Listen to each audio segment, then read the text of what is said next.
Well, that was one hell of a New Year's. January is upon us, and I guess it's time I take a look at what the next Are We Not Entertained book is going to be. I know what you are. Say it out loud. Vampire. No, not Stephenie Meyer. Guys, we're only, 2 months into this whole group? Whose bright idea was it to read Stephenie Meyer?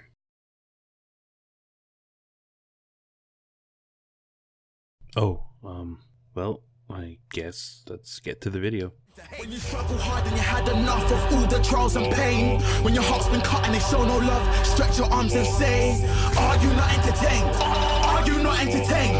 Are you not entertained? Are you not entertained? Until recently, my favorite answer to give when it comes to authors who inspire me include small press and indie authors whom I respect, and Stephenie Meyer. People usually give me a weird look when I say that, but it's true. My experience with trying to read Twilight basically put this thought in my head that honestly, if someone writing this can make millions upon millions of dollars, then what the hell am I doing with my life? At the very least, I take solace in the fact that I know that I'm capable of producing better content than that. So when the idea for the January pick came around, I knew I didn't want to read Twilight.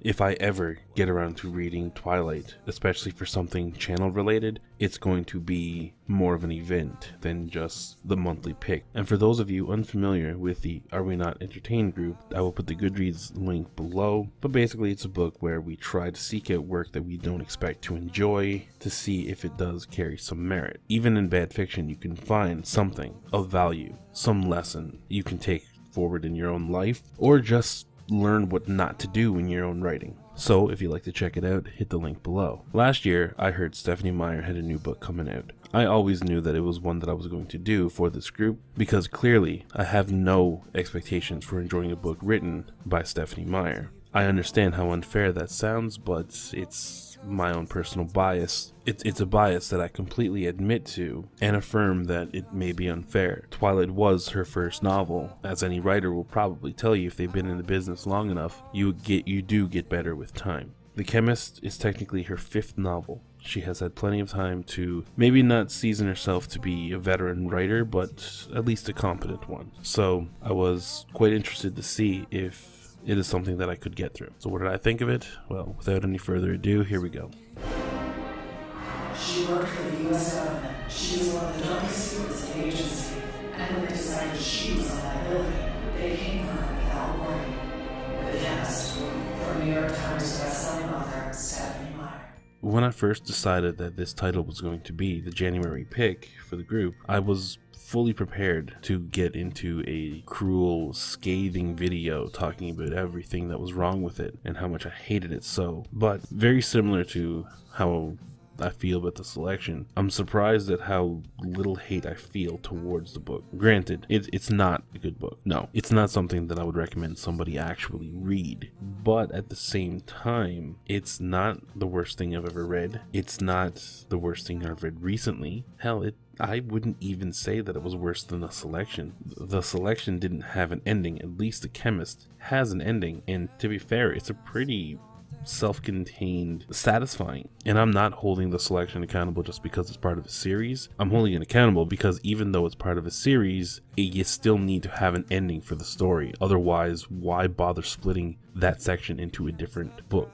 If there's no ending, then the book doesn't need to stop. You keep going until there's an ending. But anyway, that's a rant I went on in the last Are We Not Entertained video, which you can see by clicking above. But getting to Stephenie here, yeah, it's not the worst thing I've read. And for me to say that about a Stephenie Meyer book is fairly high praise. So what was good? What was bad? Well, let's start with the good.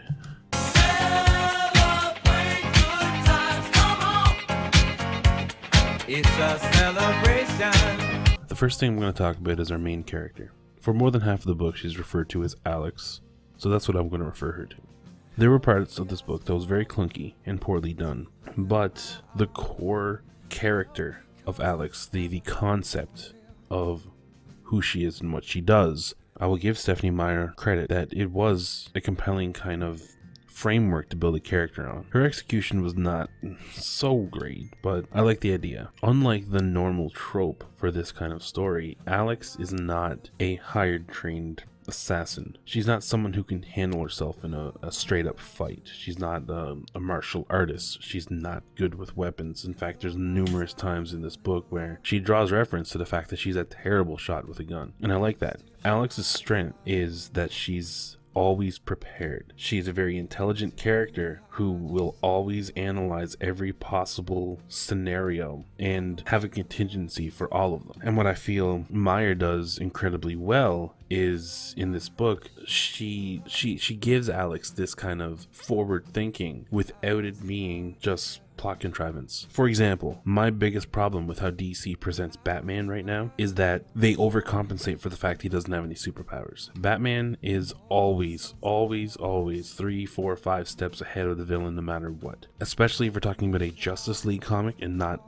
a Batman comic. If Batman's involved and Superman and Wonder Woman and the Flash and all these people are around, Batman is the one who will be standing behind the door as Superman is breaking it down because he already found a way in. He'll always have these little plans. He's always one step ahead, but it's never really that believable. Like, yes, okay, the man's intelligent, but for him to be that prepared for every possible scenario, he'd have to have some kind of foresight. I don't get that feeling with Alex.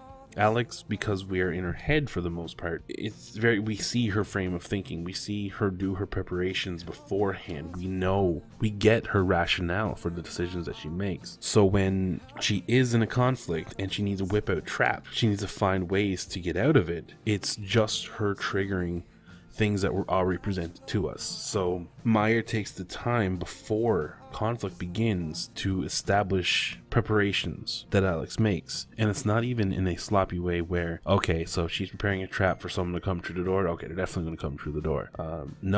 There's a lot of preparation that Alex does in this book before a certain situation that doesn't even come into play. It's just she does this all the time. It feels very real. So I did enjoy that particular aspect of Alex. Preparedness and actual resourceful thinking over, Black Ops training and marksmanship. It's not something you see very often in this genre. Everybody hurts sometimes. Oh, Stephenie, you continue to amaze me by the sheer ability to make money on writing stuff like this. Where to begin? So let's begin again with Alex. One thing I will give Stephenie Meyer credit for is she did finally get away from a love triangle. There's no love triangle in this book. There is a romance, a very unconvincing romance, a romance that requires you to believe that there's such thing as a not only love at first sight, but a love at first sight plus the ability to completely overlook every single possible negative attribute in the process. It may be a bit of a spoiler, but truth be told, if this is a spoiler, you don't read enough. But our main character, Alex, ends up having a romance with a character that the first impression they have is her torturing him and his experiencing pain unlike anything he could ever put to words. That in and of itself isn't terrible, but the fact is it literally takes a few pages before he understands why she had to do it. And this whole idea of he was attracted to her from the moment he saw her, and I don't want to go into too much detail because again it is kind of spoilery, so let's just say I don't like these kind of romances, these kind of character interactions. These two characters are put together and they love each other because that's what the story wanted to happen. It isn't because it fits naturally for the characters. She tried to make Alex feel conflicted about it, but it boiled down more to Alex was conflicted because she doesn't want to get him in danger, more so than the fact that Alex is conflicted because she's been on the run for 3 years. She's been conditioned from basically birth to have this mindset that people are expendable and you can't be with anybody. Like, she's had a whole life of this. So for her to just succumb to her intense emotions just because of the look in this guy's eyes and how innocent he appears and I'm sorry, it wasn't convincing at all. And the love interest is by far one of the most unrealistically optimistic and cheerful people I've ever read. That may sound like hyperbole, but really, considering the things that are happening to him and the culture shock of what's going on, his whole world crumbling around him, and he's still all cheerful and happy and smiling. The only time he ever gets angry is when something is done to Alex, or something is said and done towards Alex, and it's not. It didn't fit the characters, and it really threw me out of the story. It really watered down the character development sections, because there was some fairly decent character development between them as characters, but their romance, no, that was never convincing. It was like turning on a light switch. He was the mark, then he's the soulmate. Another thing that I think may just be my own bias or paranoia, but there's a dog character, and as kind of entertaining as he is, this dog is not a normal dog. It's not a real world dog, and that in and of itself is a trope in some of these military sci-fi or military kind of stories, having a really well trained dog that's a companion and like a member of the group. But this is not a trope that I enjoy. This is not a trope that I feel should be perpetuated, because you can train a dog to do a lot of things, but the scope of everything that Einstein,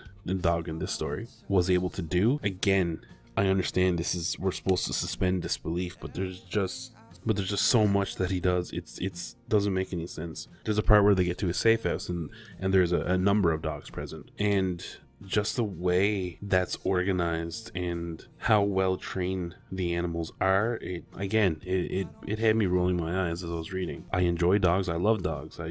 I'm ecstatic right now because I'm 32 years old, and I actually have a puppy now for the first time in my life.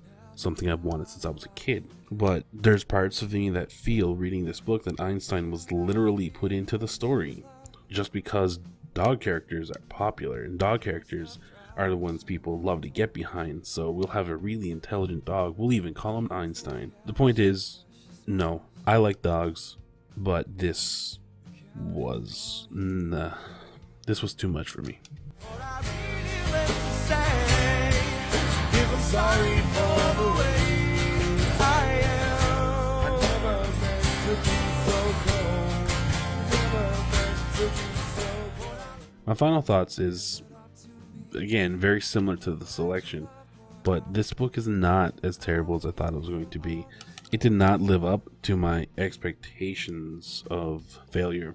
So props to Stephenie Meyer for that. It's still a book that I was actually able to finish, so clearly I had a better time with this than with Carolyn Kepnes. But like I said, I think my issue with this is that if you strip away all of what I can only describe as Meyer's personal shortcomings when it comes to her writing, at least from what my experience of her writing is, and again, I do admit that I'm saying this with a very ignorant mind, as I'm basing this on my attempted read of Twilight years ago, and my experience with looking at the host. So taking the core of what this is, Alex at her core, this on the run, paranoid yet highly intelligent and always prepared kind of asset, and putting her in this particular storyline where we have two rogue assets that were essentially pitted against each other, realize what is going on, and decide to turn against both of the organizations that betrayed them. That by itself can make a great story. I do like that concept. And even some of the interactions between Alex and Kevin, Alex and Daniel,